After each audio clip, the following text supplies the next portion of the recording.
જૂનાગઢ જિલ્લાના કેશોદમાં કન્યા છાત્રાલયમાં દારૂડિયાએ તોડફોડ કરી ધમકી આપતા આધેડ સંચાલકે ફરિયાદ કરી છે।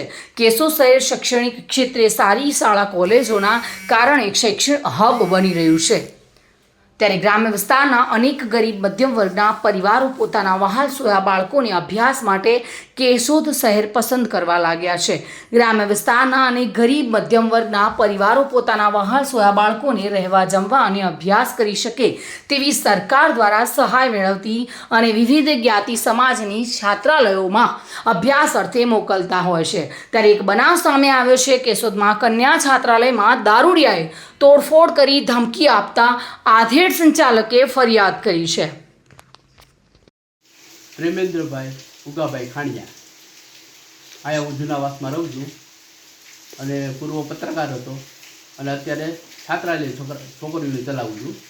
15 દિવસ પહેલાં એક ભાઈ આવ્યો, છોકરો જવાન ફૂલ પીધેલો હતો અને મારા ઘર પાસે ધમાલ કરવા માંડ્યો રાતના 12 વાગે 12:30 વાગે। મેં આગળ જવાનું કીધું તો એ મને મારવા થયો એટલે મેં મારો દરવાજો બંધ કરી દીધો। એ વાત પૂરી થઈ ગઈ પછી મેં એના પપ્પાને ફરિયાદ કરી કે તારો છોકરો આમ કરે તો અમે સમજાવી દઈએ। એટલે 15 દી પછી પાછો કાલે રાતે આવ્યો એ 12:30 વાગે અને લોખંડનો પાઇપ ભેગો લાવ્યો અને મારા દરવાજાને લાતું મારવા માંડ્યો અને મારે કાચની બધી તોડી નાખી અને ફૂલ નશામાં હતો। આ છોકરો જે અવારનવાર આવા તોફાન કરે, બધાને હેરાન કરે છે, કેટલા જણાની હેરાન અને ક્રિમિનલ છે। એનું નામ છે અન્નુ પ્રવીણ પરમાર। કેટલાની હારે એને આવું કર્યું છે, અમારા વાસમાં જ હમણાં 2-3 જણાની હારે એવું કર્યું। આ પેલા એક જણાનો એને બારીને તોડી નાખી વાસમાં, તો એને આમ કેસ થયો હતો અને એ બ્રાઉન શુગરને ચરસ વેચતો એવું લાગે છે મને।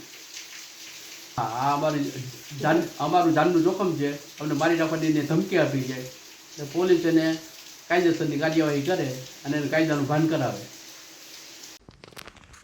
રાવલિયા મધુ સાથે bureau report, today Gujarati news.